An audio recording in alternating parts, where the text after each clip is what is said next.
Assalamualaikum warahmatullahi wabarakatuh. Alhamdulillahirrabbilalamin. Wabihi nasta'in wala umuri dunia waddin. Assalatu wassalamu ala asrafil anbiya'i wal mursalin wa ala alihi washabihi ajma'in. Amma ba'du. Yang terhormat Ibu Gina Giftia ADMAG. Langsung saja, di sini kami kelompok 12 akan menyampaikan materi tentang Islam di Indonesia.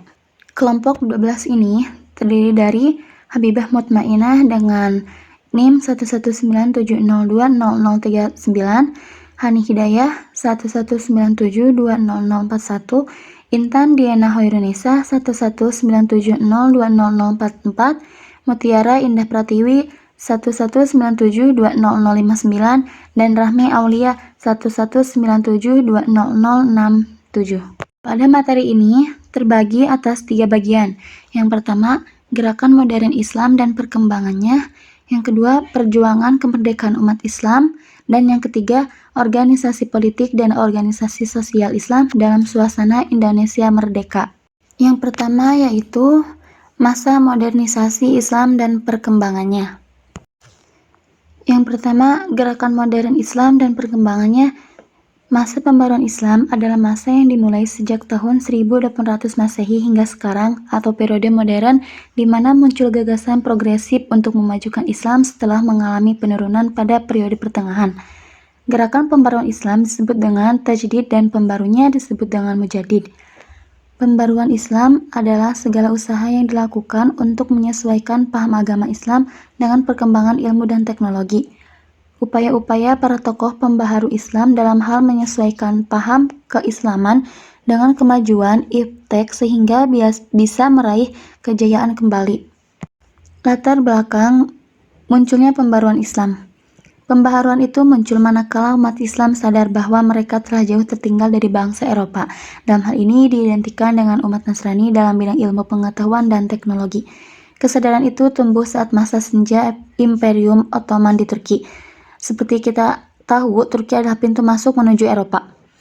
Saat dunia Islam mengalami kemunduran, Eropa justru sebaliknya, yakni mengalami kemajuan yang sangat pesat. Islam pun dalam hal ini ada di bawah bayang-bayang kolonialisme serta imperialisme bangsa Eropa. Sehingga menghasilkan hipotesis bahwa umat Islam harus berbenah. Dan kalangan umat Islam yang progresif kala itu menganggap bahwa Islam tengah berada pada masa kegelapannya. Latar belakang dari kesadaran pembaharuan tersebut karena kontak langsung yang terjadi di antara masyarakat Muslim atau Ottoman dengan masyarakat Nasrani atau Eropa. Bismillahirrahmanirrahim. Di sini saya Rahmi Aulia akan menjelaskan mengenai tokoh modernisasi Islam. Yang pertama ada Muhammad bin Abdul Wahhab atau disebut juga aliran Wahabi. Pemikirannya, gagasannya, atau hal yang dilakukannya yaitu yang pertama, pengembangan ilmu tauhid. Ilmu tauhid itu adalah ilmu yang mempelajari tentang ketuhanan yang bertujuan untuk memurnikan akidah Islam sesuai dengan perintah Allah dan Rasul-Nya. Selanjutnya, hanya firman Allah dan sunnah Rasulullah SAW yang patut dijadikan dalil agama Islam.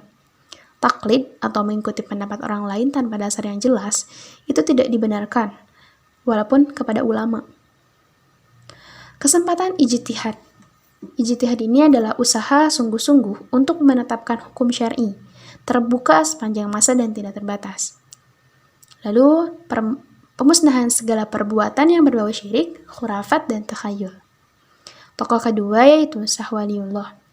Shah Waliullah adalah tokoh di India. Beliau ini adalah yang mendamaikan perpecahan yang terjadi akibat perbedaan aliran dan mazhab. Dan beliau ini juga menyelaraskan konsepsi Ibnu Arabi tentang wihdah al-wujud atau kesatuan wujud dengan konsepsi Syekh Ahmad Sirhindi tentang wahdah asy-syuhud yang berarti kesatuan penyaksian. Beliau juga merupakan pelopor kebangkitan hadis di India karena pembelajaran tentang hadis di Timur Tengah mengalami kemunduran. Tokoh ketiga yaitu At-Tahtawi. At-Tahtawi ini memiliki gagasan, pemikiran, atau hal yang dilakukan. Yang pertama di bidang ekonomi dengan menuangkan pemikirannya melalui buku. Bukunya berjudul Manahijul Albab Al-Misriyah fi Manahijil Adab Al-Asyariyah yang menerangkan bahwa betapa pentingnya kemajuan ekonomi bagi kemajuan suatu negara. Di bidang pemerintahan, menggolongkan masyarakat dalam negara terdiri dari 4 golongan, yaitu raja, kaum ulama, dan ahli-ahli, tentara, dan kaum produsen. Raja dan kaum ulama dan ahli itu memerintah. Tentara dan kaum produsen itu patuh dan setia pada pemerintah. Selanjutnya di bidang pendidikan dan patriotisme, beliau menuangkan pendapatnya melalui buku yang berjudul Al-Mursyidul Amin lil Banati wal Banin yang mengemukakan tentang pentingnya membentuk rasa kepribadian dan menanamkan hubbul watan atau rasa patriotisme atau cinta tanah air. Selanjutnya di ijtihad dan pengetahuan modern. Para ulama diharuskan untuk mengetahui dan mempelajari ilmu modern agar dapat disesuaikan dengan syariat agama Islam. Tokoh keempat yaitu Muhammad Ali Pasha. Hal yang dilakukan yaitu memperbaiki hubungan luar negeri dengan negara-negara barat, Prancis, Italia, Inggris, dan Austria dengan mengirimkan 311 pelajar Mesir ke negara-negara tersebut dalam kurun waktu 1813 hingga 1849. Lalu memperbaiki kondisi politik dalam negeri dengan cara membangun kekuatan militer, memperbaiki kondisi pemerintahan, ekonomi, dan pendidikan. Selanjutnya ada Jamaluddin Al-Afghani. Beliau ini adalah tokoh yang membangkitkan kesadaran berpolitik untuk melawan absolutisme. Lalu mempersiapkan diri dalam menghadapi segala tantangan dengan bekal pengetahuan tentang sains dan teknologi, menegakkan persatuan Islam, menanamkan semangat jihad dalam masyarakat Islam, dan menghilangkan rasa rendah diri dan rasa takut terhadap negara barat. Selanjutnya yaitu pembaruan Islam di Indonesia abad ke-18 sampai 20. Pada abad ke-18, perkembangan Islam di Nusantara itu sangat dipengaruhi oleh 3 ulama Melayu Indonesia, yaitu Al-Raniri, Al-Sinkili, dan Al-Maqassari. Usaha pembaruannya itu berupa pembaruan atau tajdid dengan kembali kepada ortodoksi Sunni dan semakin intensifnya Islamisasi di Nusantara. Di awal abad ke-20 ada 2 bentuk. Yang pertama itu asal-usul dan pertumbuhan gerakan modern Islam dalam bentuk gerakan pendidikan Islam, dan asal-usul dan pertumbuhan gerakan modern Islam dalam bentuk gerakan politik. Gerakan modern Islam dalam bidang pendidikan. Yang pertama itu di wilayah Sumatera bagian barat. Syekh Ahmad Khatib yang menyebarkan pemikiran-pemikiran dari Mekah ke tanah kelahirannya di Minangkabau yang ditransmisi oleh jemaah haji yang pulang dari Mekah. Para jemaah haji yang berasal dari Nusantara selama musim haji berguru padanya dan ketika pulang menjadi guru di daerah masing-masing. Lalu Syekh Ahmad Khatib mencapai kedudukannya yang tinggi di Mekah sebagai imam dari mazhab Syafi'i di Masjidil Haram masa itu. Selanjutnya, gerakan modern Islam di bidang pendidikan di masyarakat Arab. Kedatangan orang-orang Arab ke Nusantara tidak sama dengan kedatangan orang Eropa dan Cina. Jadi orang Arab ini tuh sudah melakukan perdagangan jauh sebelum orang Eropa dan Cina datang ke Nusantara. Mereka menikah dengan wanita setempat karena sangat jarang wanita Arab yang ikut dalam perjalanan dagang tersebut, sehingga mereka menggunakan bahasa tempatan. Mereka beragama yang sama dengan penduduk tempatan, sehingga intensitas hubungan sosial budaya yang sangat intens. Selanjutnya, pembaruan Islam Indonesia setelah kemerdekaan. Menurut Dawam Raharjo, mengelompokkan kalangan cendekiawan Islam kepada pola. Yang pertama, kelompok yang berpola apologi, namun kemudian diikuti dengan usaha penyesuaian diri dan adaptasi terhadap proses modernisasi. Yang kedua, kelompok yang melakukan apologi terhadap ajaran-ajaran Islam, menolak modernisasi karena dianggap sebagai upaya westernisasi dan sekularisasi. Yang ketiga itu, kelompok pola tanggapan yang kreatif yang menempuh jalan dialogis dengan menggunakan pendekatan intelektual dalam menanggapi modernisasi. Modernisasi sebenarnya bukanlah persoalan teologis, karena esensi modernisasi itu sesuai dengan ajaran Islam tentang kemasyarakatannya. Bahkan ajaran-ajaran Islam itu selalu dalam keadaan modern. Oleh karena itu, masyarakat modern harus direalisasikan oleh masyarakat Muslim. Modernisasi berarti berpikir dan bekerja menurut fitrah dan sunnatullah yang hak. Tetapi, ia menolak modernisasi bila diartikan sebagai westernisasi. Baik, selanjutnya saya Habibah Mutmainah akan menjelaskan mengenai perjuangan kemerdekaan umat Islam. Yang pertama, peranan umat Islam dalam mengusir penjajah. Ketika kaum penjajah datang, Islam sudah mengakar dalam hati bangsa Indonesia. Bahkan saat itu sudah berdiri beberapa kerajaan Islam seperti Samudra Pasai, Perlak, Demak, dan lain sebagainya. Jauh sebelum mereka datang, umat Islam Indonesia sudah memiliki identitas bendera dan warnanya adalah merah putih. Ini terinspirasi oleh bendera Rasulullah yang juga berwarna merah dan putih. Rasulullah SAW pernah bersabda, Allah telah menundukkan pada dunia, timur dan barat.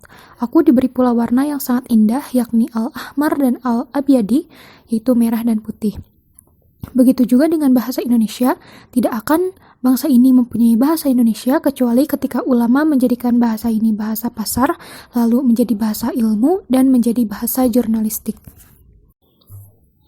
Beberapa ajaran Islam seperti jihad, membela yang tertindas, mencintai tanah air, dan membasmi kezaliman adalah faktor terpenting dalam membangkitkan semangat melawan penjajah. Semangat jihad yang dikumandangkan para pahlawan semakin terbakar ketika para penjajah berusaha menyebarkan agama Nasrani kepada bangsa Indonesia yang mayoritas sudah beragama Islam. Tentu saja dengan cara-cara yang berbeda dengan ketika Islam datang dan diterima oleh mereka. Islam tersebar dan dianut oleh mereka dengan jalan damai dan persuasif, yakni lewat jalur perdagangan dan pergaulan yang mulia. Bahkan Wali Songo menyebarkannya lewat seni dan budaya.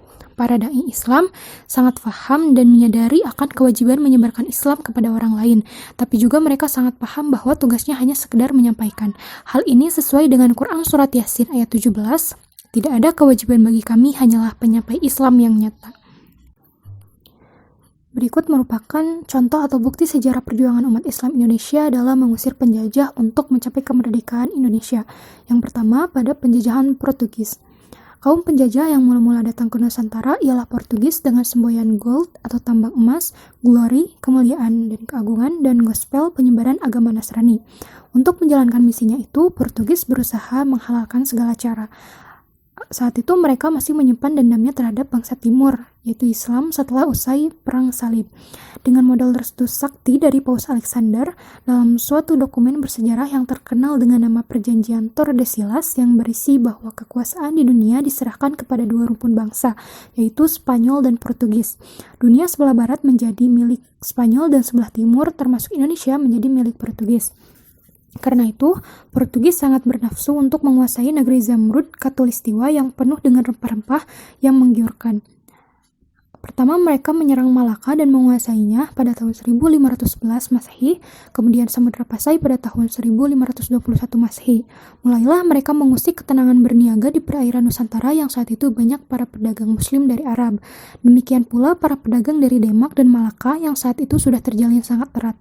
Portugis nampaknya sengaja ingin mematahkan hubungan Demak dan Malaka. Sekaligus tujuannya ingin merebut rempah-rempah yang merupakan komoditi penting saat itu. Banyak kapal-kapal mereka dirampas oleh Portugis, termasuk kapal pedagang Muslim Arab. Dengan sikapnya yang tak bersahabat dan arogan dari penjajah Portugis, seluruh kerajaan yang ada di Nusantara kemudian melakukan perlawanan kepada Portugis meskipun dalam waktu dan tempat yang berlainan. Kerajaan Aceh misalnya sempat meminta bantuan kerajaan Utsmani di Turki dan negara-negara Islam lain di Nusantara, sehingga dapat membangun kekuatan angkatan perang dan dapat menahan serangan Portugis. Demikian pula mendengar perlakuan Portugis yang zalim terhadap para pedagang, warga Demak Muslim, Sultan Demak, dan para wali merasa terpanggil untuk berjihad. Halus dihadapi dengan halus, keras dilawan dengan keras. Jika orang-orang Portugis mengobarkan semangat perang salib, maka Sultan Demak dan para wali mengobarkan semangat jihad perang salib. Nah, selanjutnya pada penjajahan Belanda. Belanda pertama kali datang ke Indonesia tahun 1596, berlabuh di Banten di bawah pimpinan Cornelis de Houtman, dilanjutkan oleh Jan Pieterszoon John yang menduduki Jakarta pada tanggal 30 Mei 1619 serta mengganti nama Jakarta menjadi Batavia. Tujuannya sama dengan penjajah Portugis, yaitu untuk memonopoli perdagangan dan menanamkan kekuasaan terhadap kerajaan-kerajaan di wilayah Nusantara. Jika Portugis menyebarkan agama Katolik, maka Belanda menyebarkan agama Protestan. Betapa berat penderitaan kaum Muslim semasa penjajahan Belanda selama kurang lebih 3,5 abad. Penindasan, adu domba, pengerukan kekayaan alam sebanyak-banyaknya dan membiarkan rakyat Indonesia dalam keadaan miskin dan terbelakang.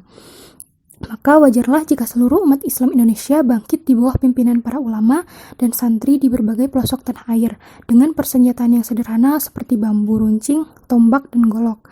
Namun mereka bertempur habis-habisan melawan orang-orang kafir dengan niat yang sama, yaitu berjihad fi sabilillah. Hanya satu pilihan mereka, hidup mulia atau mati syahid. Maka pantaslah almarhum Dr. Setiabudi mengungkapkan dalam salah satu ceramahnya di Jogja menjelang akhir hayatnya, ia mengatakan jika tidak karena pengaruh dan didikan agama Islam, maka patriotisme bangsa Indonesia tidak akan sehebat seperti apa yang diperlihatkan oleh sejarahnya sampai kemerdekaannya. Nah, selanjutnya penjajahan Jepang. Pendudukan Jepang di Indonesia diawali di kota Tarakan pada tanggal 10 Januari 1942. Selanjutnya, Minahasa, Balikpapan, Pontianak, Makassar, Banjarmasin, Palembang, dan Bali. Kota Jakarta berhasil diduduki tanggal 5 Maret 1942. Untuk sementara, penjajah Belanda hengkang dari bumi Indonesia, diganti oleh penjajah Jepang. Ibarat pepatah, lepas dari mulut harimau, jatuh ke mulut buaya. Yang ternyata penjajah Jepang lebih kejam dari penjajah manapun yang pernah menduduki Indonesia. Seluruh kekayaan alam dikuras habis, dibawa ke negerinya. Bangsa Indonesia dikerja paksakan dengan ancaman siksaan yang mengerikan seperti dicambuk, dicabuti kukunya dengan tang, dimasukkan ke dalam sumur, para wanita diculik dan dijadikan pemuas nafsu tentara Jepang. Pada awalnya, Jepang membujuk rayu bangsa Indonesia dengan mengklaim dirinya sebagai saudara tua bangsa Indonesia, atau yang dikenal dengan Gerakan 3A, yaitu Nippon Cahaya Asia, Nippon Pelindung Asia, dan Nippon Pemimpin Asia. Mereka juga paham bahwa bangsa Indonesia kebanyakan beragama Islam. Karena itu, pada tanggal 13 Juli 1942, mereka mencoba menghidupkan kembali Majelis Islam A'la Indonesia, atau disingkat MIAI, yang telah terbentuk pada pemerintahan Belanda. Tapi upaya Jepang tidak banyak ditanggapi oleh tokoh Islam. Banyak tokoh-tokoh Islam yang tidak mau kooperatif dengan pemerintah penjajah Jepang, bahkan melakukan gerakan bawah tanah, misalnya di bawah pimpinan Sultan Syahrir dan Amir Syarifuddin. Kemudian, peranan umat Islam dalam mempersiapkan dan meletakkan dasar-dasar Indonesia merdeka. Dalam upaya mempersiapkan kemerdekaan Indonesia, tidak disangsikan lagi peran kaum muslimin, terutama para ulama. Mereka berkiprah dalam BPUPKI, yang dibentuk tanggal 1 Maret 1945. Lebih jelas lagi ketika badan ini membentuk panitia kecil yang bertugas merumuskan tujuan dan maksud didirikannya negara Indonesia. Panitia ini terdiri dari 9 orang yang semuanya adalah muslim atau para ulama kecuali 1 orang beragama Kristen. Mereka adalah Insinyur Soekarno, Dr. Andes Muhammad Hatta, Mr. Muhammad Yamin, Mr. Ahmad Subarjo, Abdul Kahar Muzakir, Wahid Hashim, Haji Agus Salim, Abi Kusno Cokrosuyono, dan Amaramis yang beragama Kristen. Meski dalam persidangan merumuskan dasar negara Indonesia, terjadi banyak pertentangan antar kelompok nasionalis Islamis dan kelompok nasionalis sekuler. Kelompok nasionalis Islamis antara lain Kiai Haji Abdul Kahar Muzakir, Haji Agus Salim, Kiai Haji Wahid Hashim, Ki Bagus, dan Abi Kusno menginginkan agar Islam dijadikan dasar negara Indonesia. Sedangkan kelompok nasionalis sekuler di bawah pimpinan Soekarno menginginkan negara Indonesia yang akan dibentuk itu netral dari agama. Namun akhirnya terjadi sebuah kompromi antara kedua kelompok tersebut sehingga melahirkan sebuah rumusan yang dikenal dengan Piagam Jakarta. Rumusan itu disetujui oleh semua anggota dan kemudian menjadi bagian dari Mukadimah Undang-Undang Dasar 1945. Dengan demikian, Republik Indonesia yang lahir tanggal 17 Agustus 1945 adalah republik yang berdasarkan ketuhanan dengan kewajiban menjalankan syariat Islam bagi pemeluk-pemeluknya. Meskipun keesokan harinya di tanggal 18 Agustus, kata dalam Piagam Jakarta itu dihilangkan dan diganti dengan kalimat yang Maha Esa. Sebagai bukti akan kebesaran jiwa umat Islam dan para ulama, Muhammad Hatta dan Ki Bagus Hadikusumo menjelaskan bahwa yang dimaksud dengan yang Maha Esa tersebut tidak lain adalah Tauhid.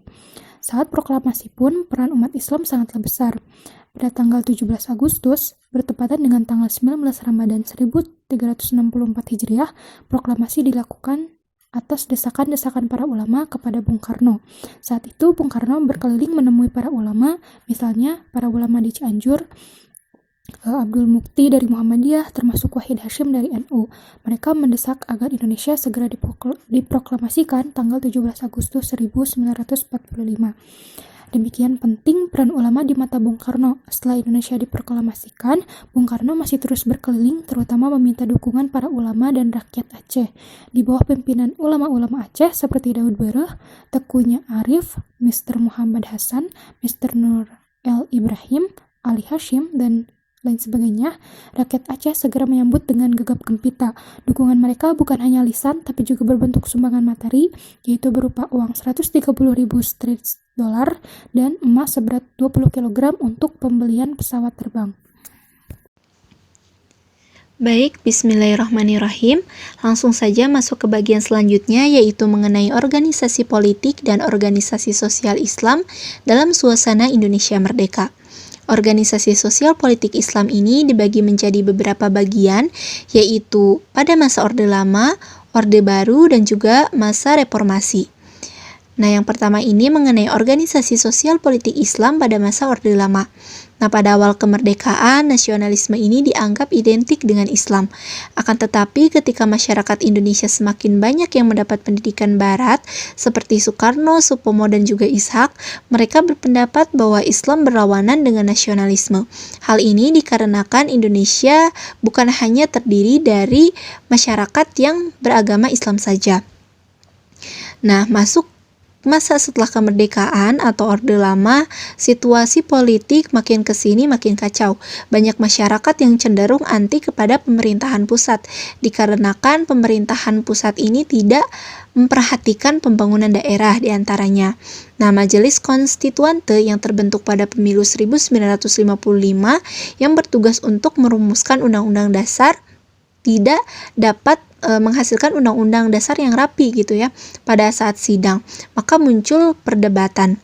Walaupun masalah seperti bentuk negara, sistem parlemen, juga kekuasaan negara telah rampung, akan tetapi kesepakatan mengenai dasar negara masih menjadi perdebatan yang sulit. Apakah didasarkan pada Pancasila atau dasar Islam?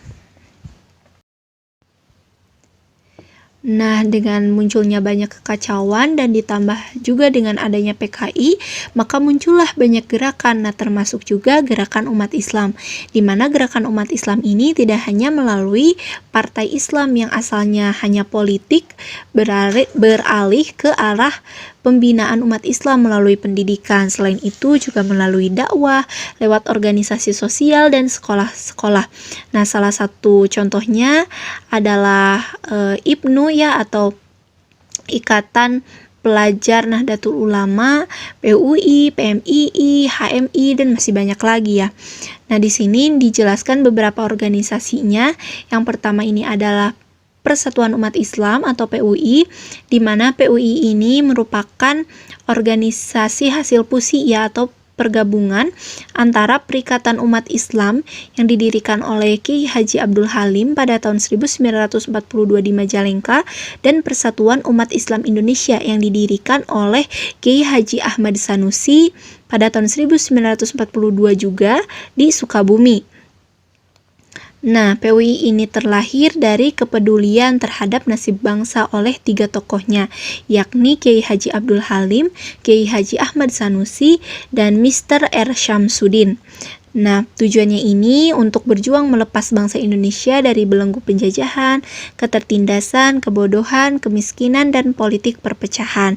Dan ketiganya tidak dapat dipisahkan dari sejarah perjuangan bangsa Indonesia, serta memiliki peranan penting dalam menyusun narasi besar lahirnya NKRI sebagai anggota BPUPKI. Nah, yang selanjutnya adalah Partai Pelajar Islam atau disingkat PPI. Organisasi ini didirikan pada tanggal 4 Mei 1947 di Yogyakarta. Adapun tujuan dari organisasi ini adalah menuju kesempurnaan pendidikan dan kebudayaan yang sesuai dengan Islam bagi rakyat Indonesia. Organisasi ini berbentuk kesatuan yang bersifat independen, yaitu tidak mencari bagian dari golongan atau partai-partai tertentu. Selanjutnya adalah PMII. PMII atau Pergerakan Mahasiswa Islam Indonesia merupakan salah satu elemen mahasiswa yang terus bercita-cita mewujudkan Indonesia ke depan menjadi lebih baik. PMII berdiri tanggal 17 April 1960 dengan latar belakang situasi politik tahun 1960-an ya, yang mengharuskan mahasiswa turut andil dalam mewarnai kehidupan sosial politik di Indonesia. Pendirian PMII dimotori oleh kalangan muda dari NU ya.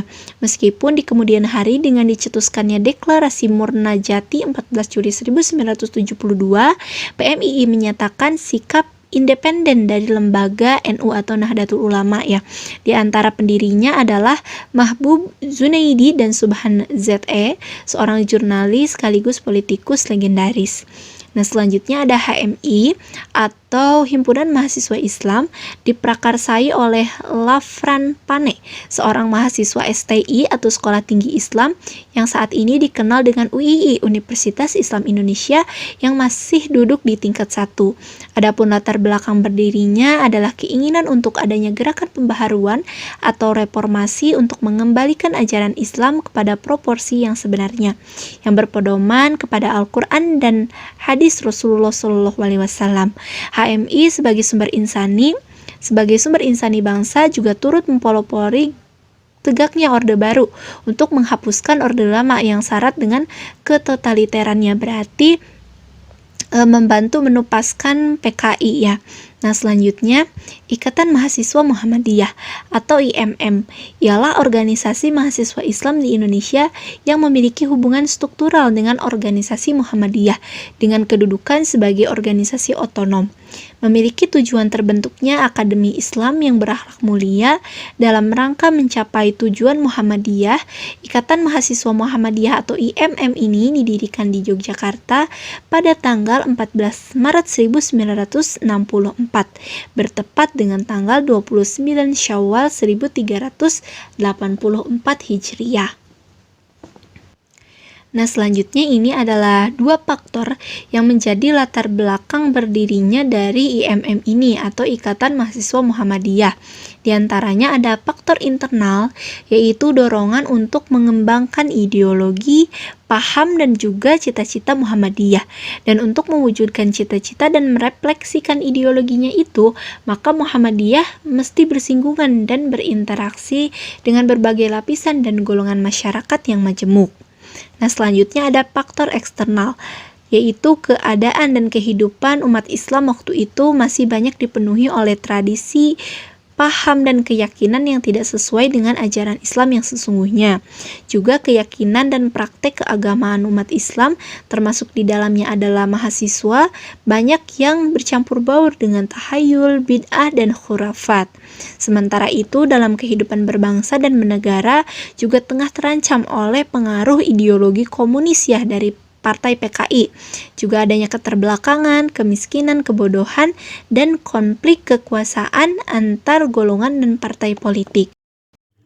Bismillahirrohmanirrohim. Di sini saya akan melanjutkan materi sebelumnya, yaitu mengenai organisasi dan partai politik pada masa Orde Baru.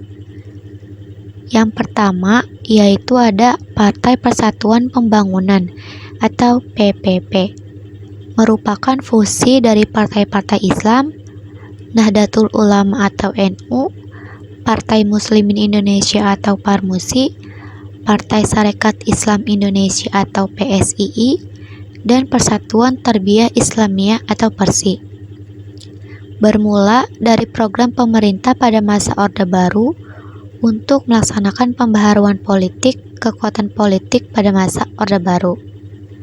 Presiden menghimbau untuk memikirkan kemungkinan dikelompokkannya partai-partai politik yang ada. Di sini ada hasil himbauannya, yaitu ada 2. Yang pertama, lahirnya kelompok sekuler pada tanggal 9 Maret 1970, yang merupakan gabungan dari Partai Nasional Indonesia atau PPI, Ikatan Pendukung Kemerdekaan Indonesia atau IPKI, Partai Kristen Indonesia atau Parkindo, Partai Katolik, dan Murba dengan nama kelompok Demokrasi Pembangunan. Yang kedua, lahir pula kesepakatan untuk menghimpun kelompok spiritual pada tanggal 13 Maret 1970 yang merupakan gabungan dari NU, Parmusi, PSII, dan Persi dengan nama kelompok Persatuan Pembangunan. Yang kedua yaitu mengenai Pembina Iman Tauhid Islam atau PITI, organisasi-organisasi sosial yang bergerak di bidang dakwah. Gabungan ini dari Persatuan Islam Tionghoa atau PIT dan Persatuan Tionghoa Muslim atau PTM. Kegiatan pokok organisasi ini ada 4, yaitu yang pertama, menyampaikan ajaran Islam dengan penuh hikmah kepada setiap warga negara Indonesia yang sukarela menganut agama Islam. Yang kedua, memberikan bimbingan dan pembinaan ajaran Islam bagi anggotanya. Yang ketiga, mengadakan hubungan dan kerjasama antar organisasi untuk mewujudkan ukhuwah Islamiyah. Dan yang keempat, melaksanakan kegiatan di bidang sosial dan pendidikan. Selanjutnya yang ketiga, yaitu mengenai Serikat Buruh Sejahtera Indonesia atau SBSI. Pemerintah menetapkan bahwa di Indonesia hanya ada satu organisasi para buruh, yaitu Serikat Pekerja Seluruh Indonesia atau SPSI. Yang kedua yaitu namun SPSI yang seharusnya mewakili dan memperjuangkan kepentingan-kepentingan para buruh dalam kaitan dengan pekerjaannya. Kenyataannya lebih sering memihak kepada pemilik perusahaan dan pemerintah. Selanjutnya berkepentingan untuk memelihara kondisi kerja yang menguntungkan para pemilik modal agar Indonesia tetap menarik bagi mereka. Selanjutnya mengenai organisasi dan partai politik pada masa reformasi, yaitu ada 3 organisasinya. Yang pertama PKB atau Partai Kebangkitan Bangsa. PKB ini didirikan di Jakarta pada tanggal 23 Juli 1998 atau 29 Rabiul Awal 1419 Hijriah. PKB ini dideklarasikan oleh para kiai-kiai Nahdlatul Ulama. Yang kedua yaitu ada Partai Amanat Nasional atau PAN. Asas partai ini adalah akhlak politik berlandaskan agama yang membawa rahmat bagi sekalian alam.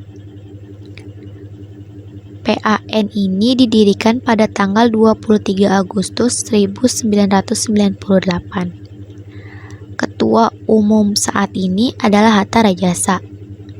Ketua Majelis Pertimbangan Partai dijabat oleh Amin Rais. Dan yang ketiga yaitu ada Partai Keadilan Sejahtera atau PKS.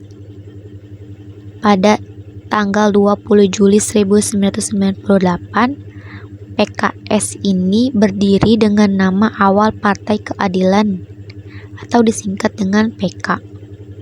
Dalam sebuah konferensi di aula di Masjid Al-Azhar.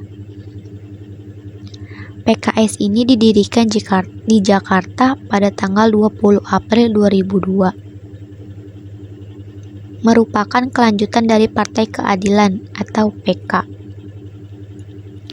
Presiden atau ketua partai ini adalah Nur Mahmudi Ismail. Kesimpulan dari materi ini yaitu Islam di Indonesia sangat membawa banyak pembaharuan mulai dari tokoh-tokoh hingga peradabannya. Islam juga melawan jajahan Portugis, Jepang, dan Belanda dengan alat dan persiapan seadanya. Gerak umat Islam tidak hanya melalui partai Islam yang asalnya dari politik praktis beralih ke arah pembinaan umat melalui pendidikan. Selain itu juga melalui dakwah lewat organisasi sosial dan sekolah-sekolah. Sejumlah organisasi khusus seperti IPNU, PMII, HMI, PII, Pemuda Muhammadiyah, serta IMM juga dibentuk oleh NU, PSII, dan PERTI. Organisasi sosial politik dan Islam pada masa Orde Baru yang telah terdiri dari PPP, PITI, PAN, dan PKB. Ini cukup sekian penyampaian materi dari kelompok 12. Mohon maaf atas kesalahan dan kekurangannya. Billahi wa taufiq wa hidayah. Wassalamualaikum warahmatullahi wabarakatuh.